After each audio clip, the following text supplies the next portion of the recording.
to give a big shout out to Coach Vaughn, who spoke tonight at St. John's new Black and Latino retention program. To our freshman students, it was an incredible night. He touched on every aspect of the speech that I needed him to touch, and he really spoke to the students in a way that I think that they really understand and they really felt empowered tonight. And I really feel blessed to have had an opportunity to just be in his presence tonight here at St. John's, and I just want to thank him again and thank you for talking tonight at the Rise Network, and I look forward to rising with him in future events. All right.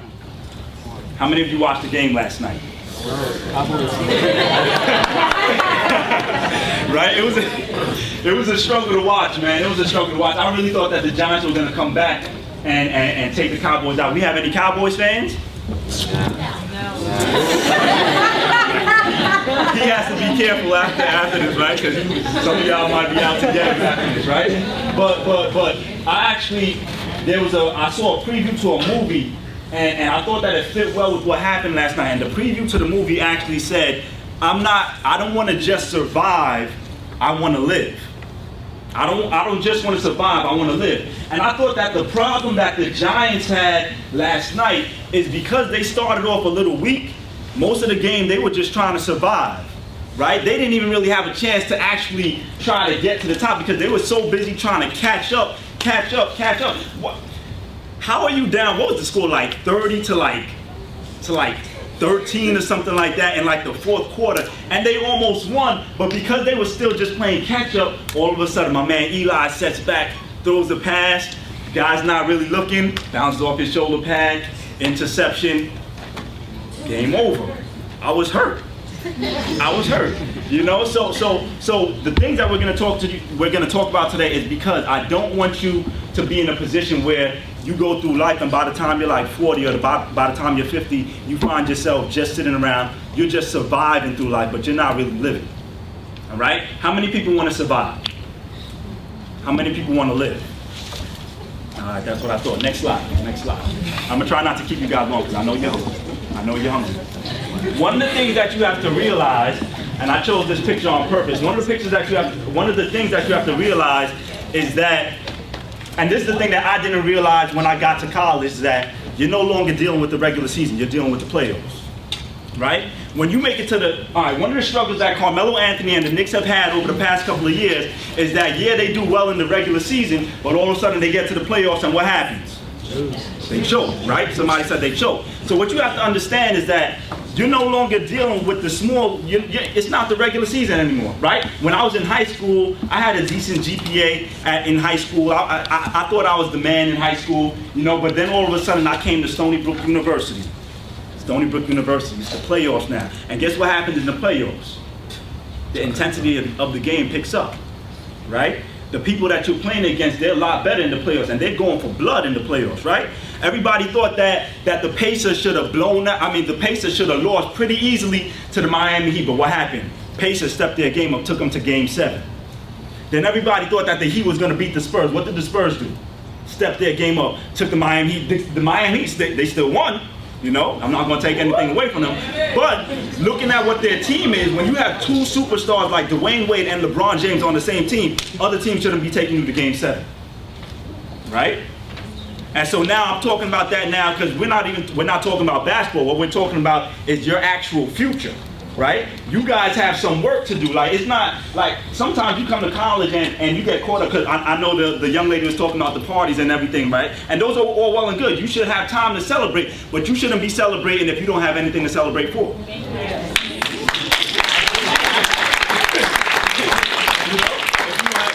the problem, one of my problems was, right? I was doing a whole lot of celebrating, but if you were to look at my grades, it's like, yo, what are you celebrating about? What are you celebrating for? When you start off college with less than a 2.0, GPA, you don't need to be celebrating.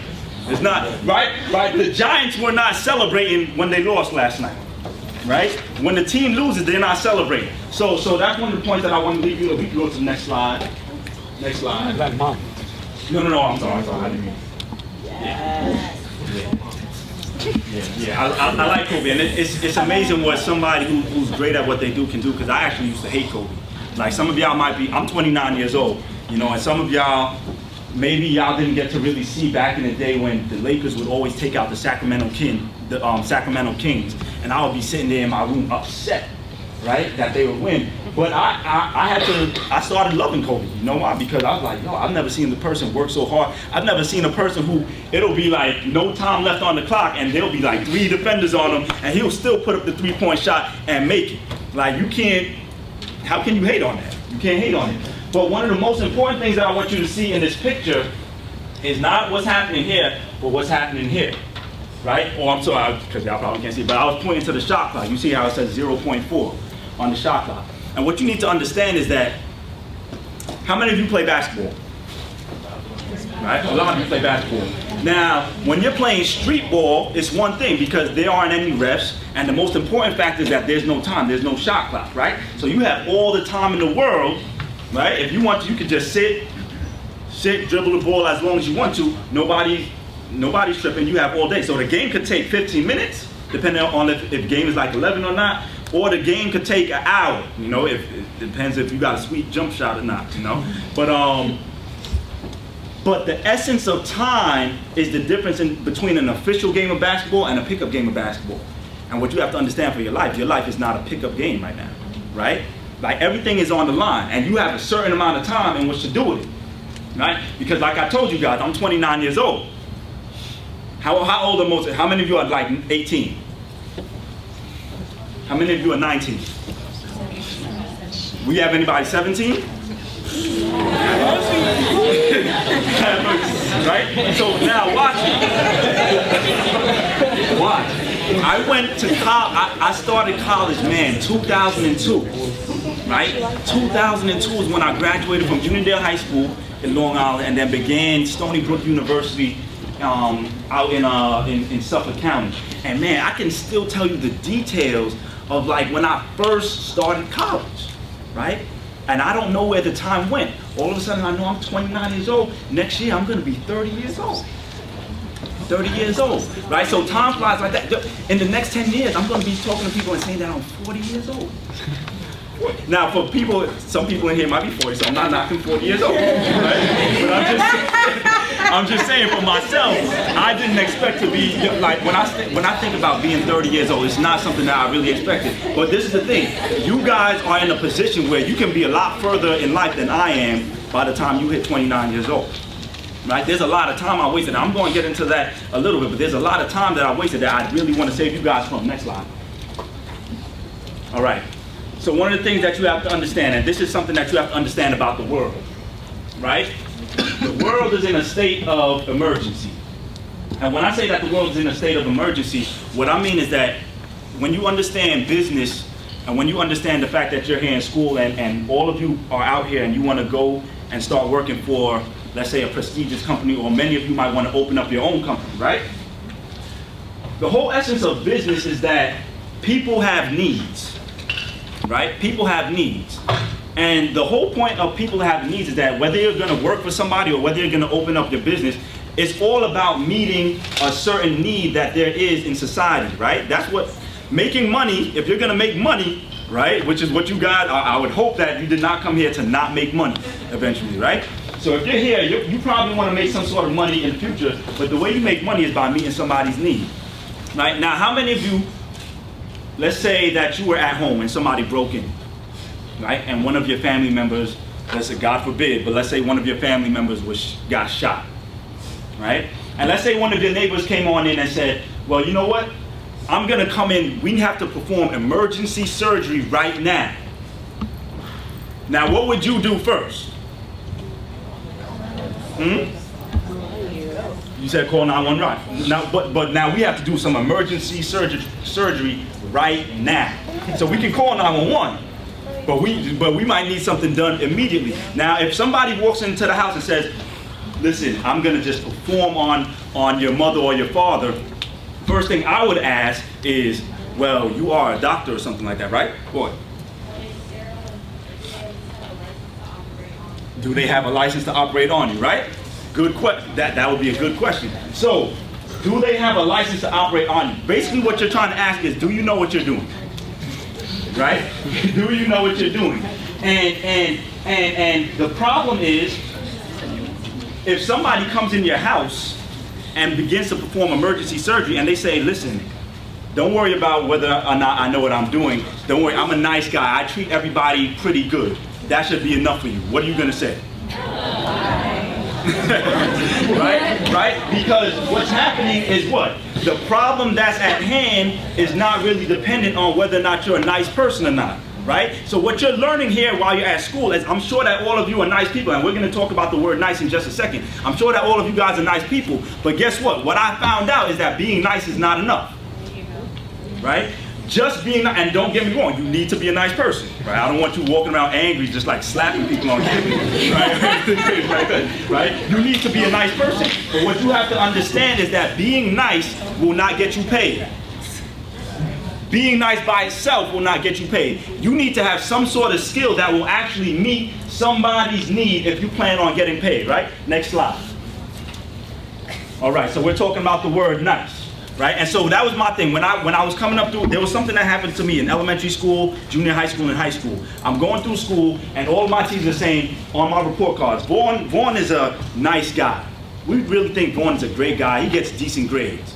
But guess what they would say? They would say, we don't feel like Vaughn is giving us everything that we can. We feel like that he has a lot more potential than he, and mind you, I had all honors classes my whole time, you know, while I was in elementary school, going through the whole Unionville school system, right? But they always said that, was you Unionville? Yeah. Yes, sir. Yes, sir. right. We got a Unionville night in the building. All right? So my teachers would always say that I was a nice guy. But guess what? They would always say, there's a lot more to you that we don't feel like we're getting out of you. And so the other day, my friend spoke to me. How many of you guys know what the word etymology means? Right? Somebody can just explain to me what the etymology of a word is? The root of the word, like where its roots come from. Where its roots come from, right? So the etymology of a word actually goes a little bit deeper than the definition, right? Is that safe to say? So watch this. So the word nice, you know, just means genuinely pleasant. People enjoy being around you. You don't cause any problems, right? But then my friend pointed out what the etymology of the word nice was. And you know what it said? It talked about somebody who was actually a fool. Somebody who was a fool. And I said, wow, you know what? That actually explains what I was when I was in undergrad. Right? Yeah, I was this nice guy based on the definition of being nice, but I was a fool because I didn't take advantage of everything that Stony Brook University was offering me. And you guys have a chance to do the opposite of what I did when I was at Stony Brook University. You guys have the chance to actually not just, you could be the definition of nice, but don't allow yourself to be the foolish version of nice, all right? Next slide. All right, so I want to talk about, we have a number, everybody, if you're a leader in here, raise your hand. All right, we can clap it up for them. But this is what I want you to understand, right? Everybody actually should have raised their hand. Because if you study leadership, one of the main words that's talked about in leadership is influence. And what does it say there? It says influence. To affect the nature, development, or condition of. How many of you are able to affect the nature, development, or condition of something? How many of you? Some of y'all don't got your hands raised. You don't think that you have that ability? Right? So in some way, shape, or form, everybody is a leader. Everybody has influence, and that's what I need you to understand. This is bigger, and I'm going to touch on this a little bit later also. This is bigger than just being about you, right? Because what you do here in these 4 years, hopefully you guys do it in the 4 years that you're supposed to, right? These 4 years, you have a chance to not only influence the people around you at school, but you have the chance to influence the folks back home, right? In the different states that I found out that some of you guys are from, or if you guys are right from here in New York City, you have the ability to influence some people here in New York City. Next slide. All right. So this is one of the things that I had to wrestle with, right? And I want to just touch on, I think it's about 5 things that I have set up here that I want to touch on, and as far as some tangible things for you to think about as you're going through this process. The question is, what do you want? When you're here at St. John's University, what I want you to ask yourself is, what is it that you actually want? Specifically, what I want you to ask yourself is, because some of you guys might be undecided in your major, right? I want you to ask yourself, what do you want to major in? And notice, I didn't say, what do your parents want you to major in, right? I didn't even say what your professors want you to major in. What you're gonna have to come to grips with, part of what's going on right now is that you're now an adult, right? So you're gonna have to make some decisions on your own. And knowing what major you want to major in is one of those decisions. And know what my problem was? I didn't really know what major I wanted to do. So what happens is, your major in essence is your target. Your major is your goal. What happened to me is, I stepped into Stony Brook University. I had no target. I had no goal. And guess what? My grades reflected that. So when I was sitting in class, I didn't really know why I was sitting in class. All I know is that I was in Economics 108, and I probably missed like half the semester of Economics 108. Right? Because they weren't checking on whether you were coming to class. And there was about 150 something people in my class. Professor didn't know what my name is. All the professor cared about is when you hand in your assignment, when you hand in your test, did you get the grade that you were supposed to on the test? I remember I came into class one day, and guess what? We had a midterm.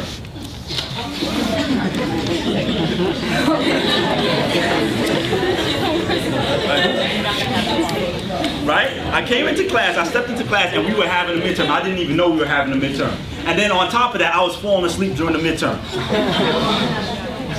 Right?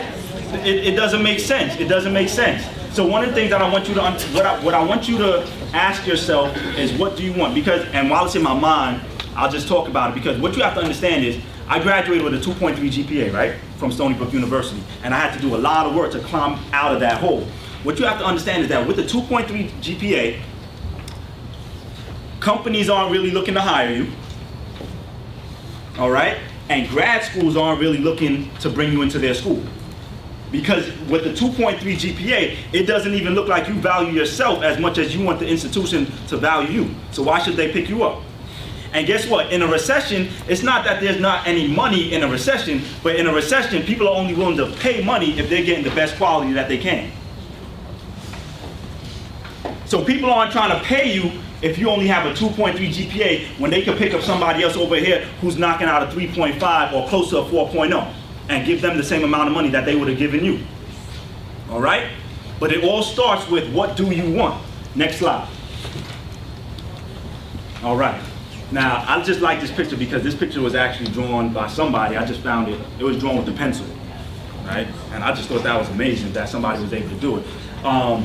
But what I want you to see in this is that this lady, she's submerged in water. Some of you guys who might have been to church or not, you might have heard of the word baptism.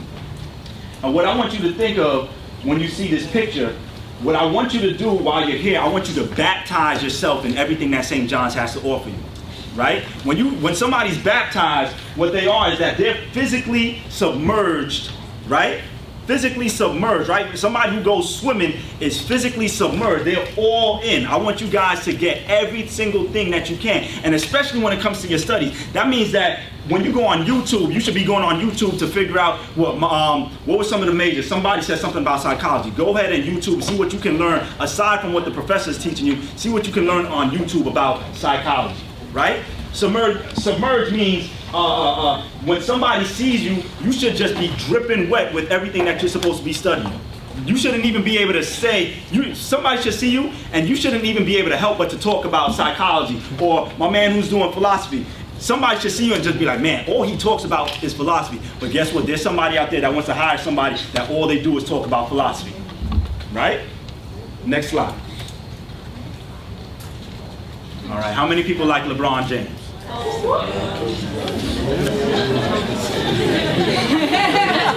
Wow. Now, I'm not a basketball fan of LeBron James, but I think he's a cool dude, right? But there's something that you can learn about LeBron, right? A couple of years ago, there was something that happened, and there was this interview. And they were asking him, would you like to go to the New York Knicks to play? would you like to stay in Ohio and play, or would you like to go down to South Beach, Miami, and play? And we all know where he ended up, right? Miami, right? And as much as I didn't really like the move, I didn't like the move because I thought I wanted him to come to the Knicks, you know. But as much as I didn't like the move, LeBron James was up to something. What LeBron James understood is that if I'm going to win a championship, then I have to be surrounded with the right personnel. Right? LeBron James, and what happened? See, a lot of people knock him because the first year he went and Dirk Nowitzki took him out. And there was nothing you were going to do to Dirk that year because Dirk was just hitting on everything that year, right?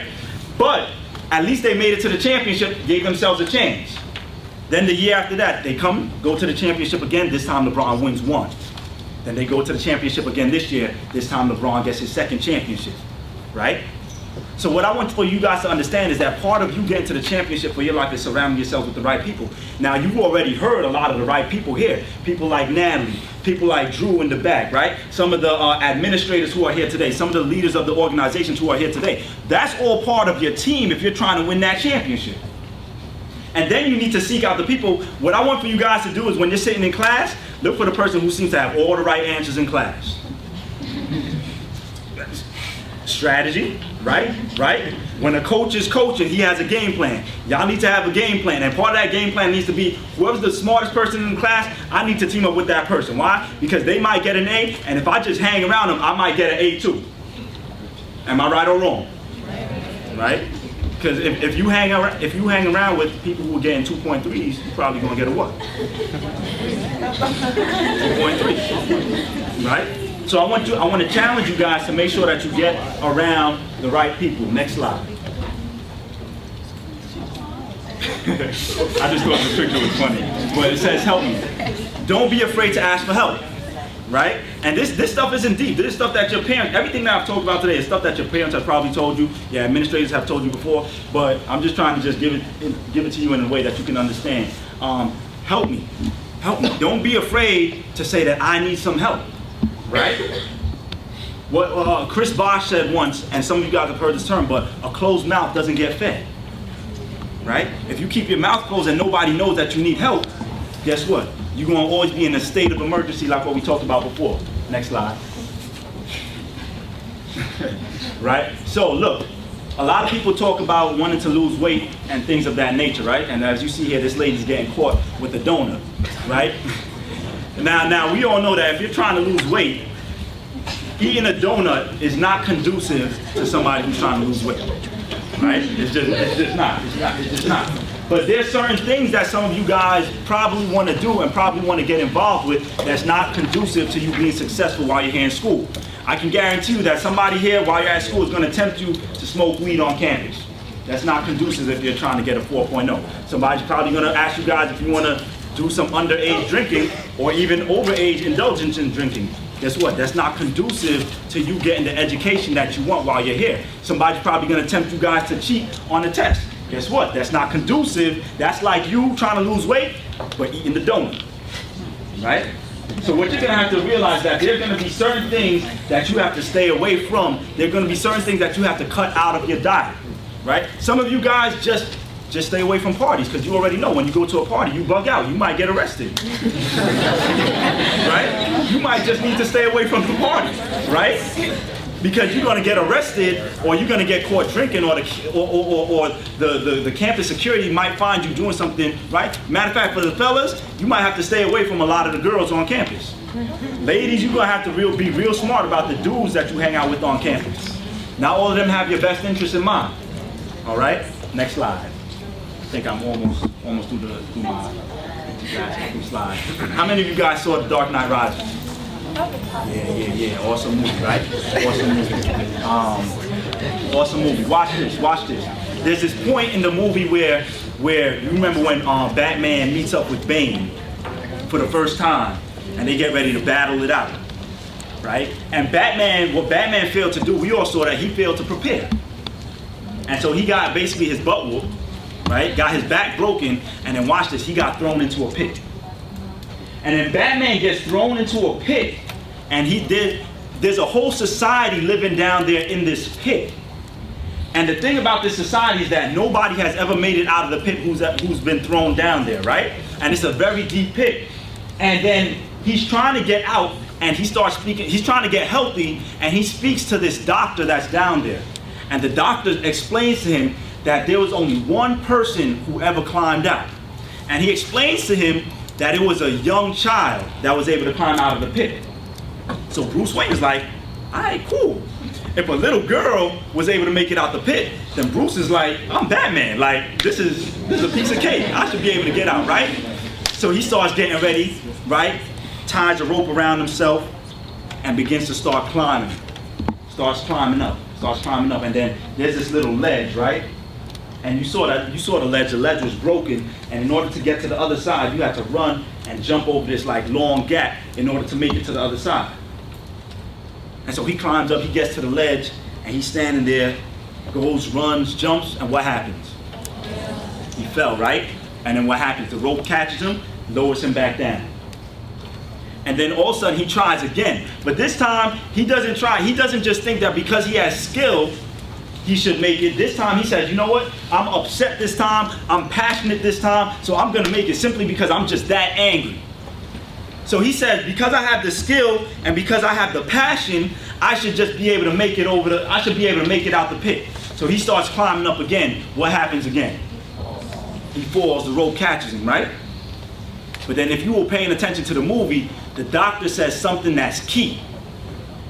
What does the doctor say? He said the child left no other option but to go. And why was that? Because she went without a what? She went without a rope, right?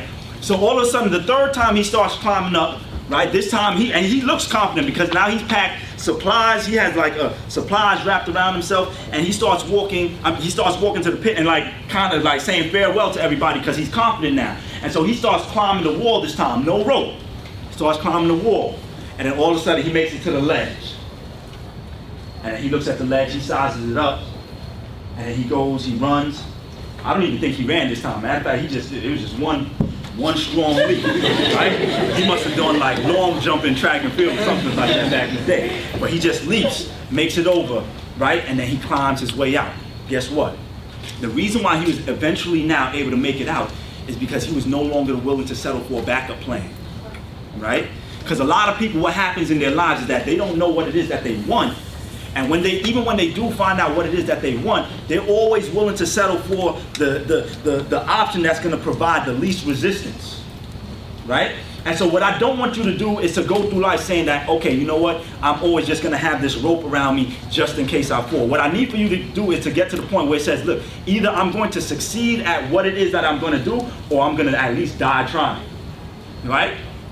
Right? Because that's the point that he had to make it, and that's the point that I had to make it to in my life in order to start getting some things to turn around. The only reason why I'm standing before you here today is because I started doing that in my life. I said, look, there's some things that I want to accomplish, and I'm going to make sure there's no option, there's no, Vaughn, you're gonna fail at this thing for me, right? Even if I do find failure, I'm learning from that failure, and I'm looking in my life and seeing how can I rearrange things again so that I can attack that problem once again, and this time be successful in it, all right? And so that's what Bruce Wayne ended up having to do, right? And so, what's the next slide? All right, I'll read that to you guys in just a second, but I just want to tell you this. I went to Stony Brook University, right? Because we talked about Batman was thrown in the pit, and I had been through some pits. So yeah, I went to Stony Brook University, 2.3 GPA I graduated with, right? Somehow found my way, was able to make it into law school a couple of years later. Guess what happened? Got kicked out of law school, right? And got kicked out of law school. Luckily, I made it out of Stony Brook University without any bills, right? Law school, that 1 year alone of law school, $40,000 I had to pay back, and I had nothing to show for it. We're talking about a pit, right? Other people in here spoke about the fact that they had pits where family members died, or maybe somebody's pit was that they weren't able to get past the language barrier, right? So not only that, but a couple of years later, I get kicked out of that, I get married, and because I still hadn't learned not to just be average, I was an average husband. Guess what? Ended up going through a divorce. Guess what? Ended up having a job that I was using to pay back, right? That loan that I had taken from the bank to go to the law school. Guess what happens? Average employee. So guess what? I'm expendable. Remember, I said it was a recession, right? They're not trying to pay you if you just average. So guess what? lose my job. So look, kicked out of school, lose my wife, lose my job, all in the span of just a couple of years, right? But watch this, right? Be transformed by the renewing of your mind. This was just this was from one of my professors this summer, right? He says, I would just like to let you know that I have received and graded your assignments. And this was before he had all my assignments in, right, mind you. And was very impressed with the quality of your writing, knowledge of the subject, and the submission dates of your work. Apart from a few minor details which we can discuss when you arrive on campus next week, you should end up with an A grade for the course. Right? The 3 summer classes that I took, I was upset, right? Some of y'all might be looking, I put those 2 A's and that one A minus there, so that those were my grades this summer in my graduate courses, right? 2 A's, 1 A minus. Guess what? I was upset. Back in the day, I would have been hyped, but guess what? Because my mindset has changed now, because I'm only trying to get 4.0s now, when I saw that A minus, I was upset. And I need you guys to be upset with the A minus. Now, don't go crazy, don't overdo it, right? I don't want anybody like, my life is over because I got an A minus, right? Don't do that. But I want you to get to the point where A minus is not good enough for you in any area of your life. Next slide, I think this slide is my last one. And then, yeah, this is my last slide. Keep calm and serve others. Listen, at the end, I don't know if some of you guys caught it, but when Batman made it out of the pit, right? Who can tell me what was at the top of the pit?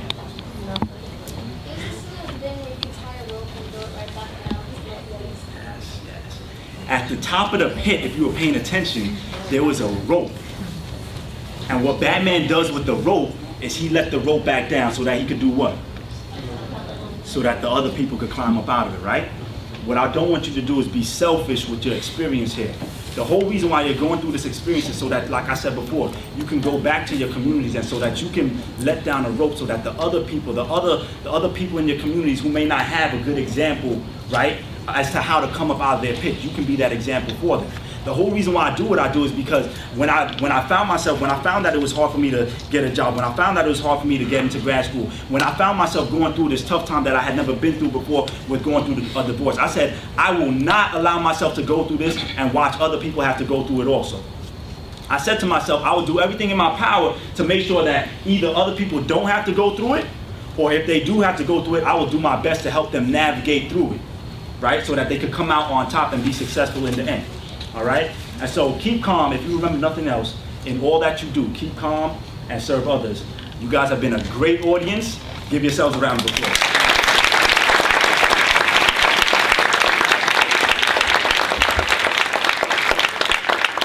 All right. Thank you, Vaughn.